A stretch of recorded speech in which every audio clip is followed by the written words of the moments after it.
هل فعلاً سيران هتدخل السجن؟ إيه إحساسك لما تبقى بريء وكل الأدلة ضدك؟ ولما الشخص الوحيد اللي بتحبه يكون عاجز عن إنقاذك؟ والأخطر، هل موت هاليس كورهان هيغير مصير كل الشخصيات؟ سيران هتتحبس بجد؟ وإيه مصير فريد؟ وإزاي هيتم إنهاء دور هاليس كورهان؟ وهل فعلاً أفرا ومارت قرروا يسيبوا المسلسل وما فيش جزء رابع؟ التسريبات دي لو صح فإحنا قدام أكبر صدمة في المسلسل، تفاصيل خطيرة، أسرار جديدة، ونهاية ممكن تقلب الأحداث كلها. ركزوا كويس لأن الحلقة الجاية مش هتكون زي أي حلقة قبل كده. لكن قبل ما ندخل في التفاصيل لازم أوضح إن كل الكلام اللي هقوله في الفيديو ده هو مجرد تسريبات، يعني معلومات مش مؤكدة بنسبة 100%، وممكن تحصل أو ممكن لأ. لكن في نفس الوقت التسريبات دي مش مجرد كلام وخلاص، دي بتكون مستندة على شوية دلائل ومصادر قريبة من الإنتاج والتصوير، وعشان كده لازم نحللها مع بعض ونشوف إيه اللي ممكن يكون حقيقي وإيه اللي ممكن يكون مجرد إشاعات أو توقعات. فأنا بطلب منكم تستمتعوا معايا في الفيديو ده وتشاركوا في التحليل ونشوف مع بعض السيناريوهات المحتملة اللي ممكن تحصل. وكمان لو عجبكم الفيديو متنسوش تدعموني وتوصلوا الفيديو ل1000 لايك، لأن دعمكم هو اللي بيحفزني أكمل وأقدم لكم أكتر وأكتر من التحليلات والتوقعات. وطبعاً اشتركوا في القناة وفعلوا زر الجرس عشان يوصلكم كل جديد عن المسلسل. يلا نبدأ. أول تسريب، أفرا ومارت قرروا يسيبوا المسلسل ومفيش جزء رابع. الخبر ده انتشر بشكل كبير جداً في الساعات اللي فاتت، وناس كتير بدأت تتكلم عن إن أفرا ساراتش أوغلو ومارت رمضان ده قرروا ينسحبوا من المسلسل، وبالتالي مفيش جزء رابع. لكن من وجهة نظري الكلام ده مش منطقي ومش مؤكد، والسبب هو إن المسلسل ده هو أكتر مسلسل ناجح في تركيا وخارج تركيا، والإيرادات بتاعته عالية جداً وانتشاره واسع، فمن المستحيل إنهم يقرروا ينسحبوا بالشكل ده. كمان في دلائل واضحة بتأكد إن لسه في عقود واتفاقات وعروض جديدة متعلقة بالموسم الرابع، وده معناه إن لسه في احتمالية كبيرة لاستكمال القصة حتى لو حصلت تغييرات في بعض الشخصيات. ثاني تسريب، جينكيز هو الطبيب النفسي لهاليس كورهان. التسريب ده لو صح فهيكون مفاجأة كبيرة. هاليس وخطته لكشف سر فريد، هاليس طلب من جنكيز إنه يتحرك كويس عن السر اللي فريد مخبيه، وهو السر اللي ممكن يقوده للهلاك. ووضع فريد تحت حماية جنكيز، لكنه أكد عليه إنه لازم يعرف ليه فريد تخلى عن الحياة. جنكيز أكد له إن فريد شخص ذكي جداً، لكن هاليس كان واثق في قدرته على تنفيذ المهمة، وده معناه إن شخصية جنكيز مش مجرد طبيب عادي، لكن ليه دور محوري في الأحداث القادمة، وممكن يكون هو المفتاح اللي هيغير مصير فريد بالكامل. ثالث تسريب، موت هاليس كورهان في الحلقة 99 أو 98. الموضوع ده صادم جداً، لأن شخصية هاليس كورهان هي واحدة من أهم الشخصيات في المسلسل، لكن في أخبار بتقول إن الممثل شيتين تيكندور مريض، وإنه قرر إنهاء دوره في المسلسل، وعشان كده السيناريو هيكون إنه يموت خلال الحلقة 99 أو 98.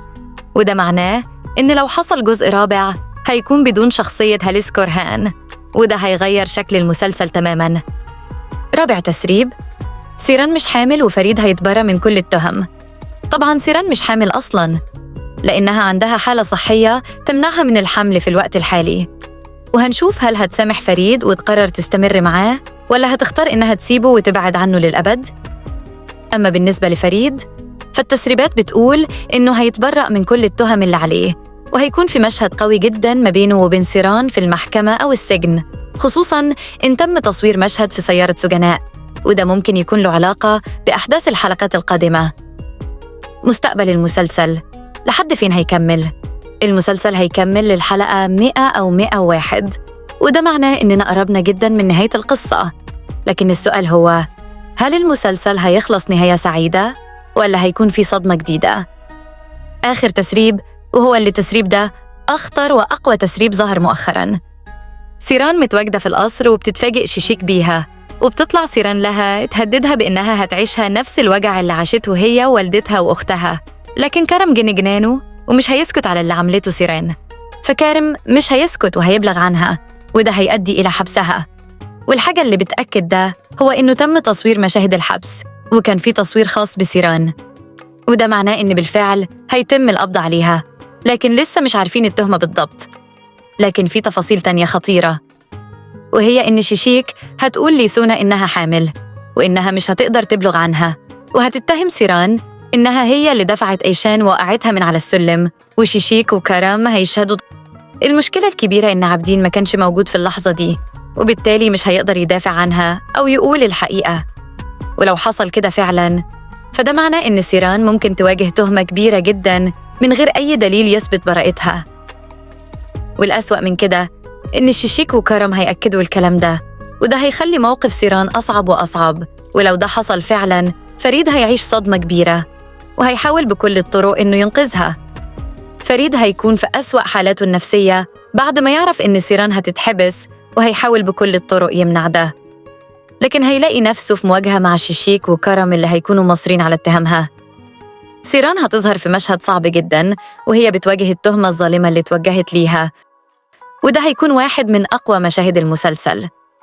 القاضي ممكن يقرر احتجازها لحد ما يتم التحقيق، وده معناه إنها هتتعرض لضغط نفسي كبير جداً.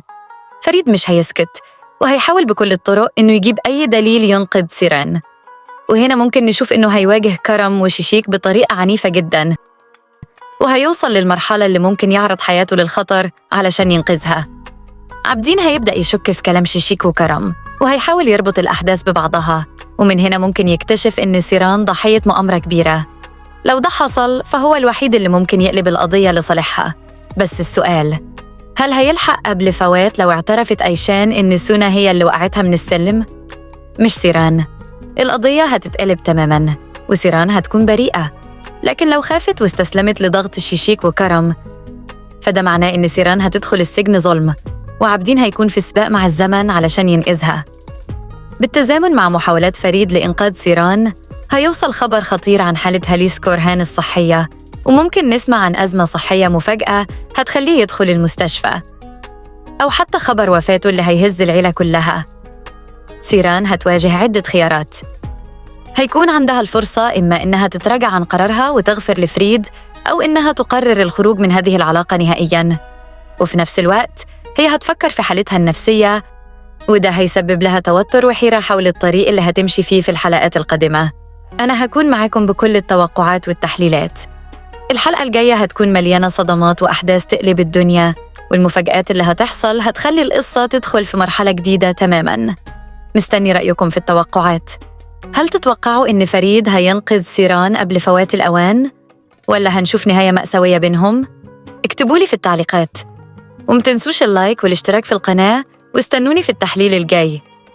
سلام.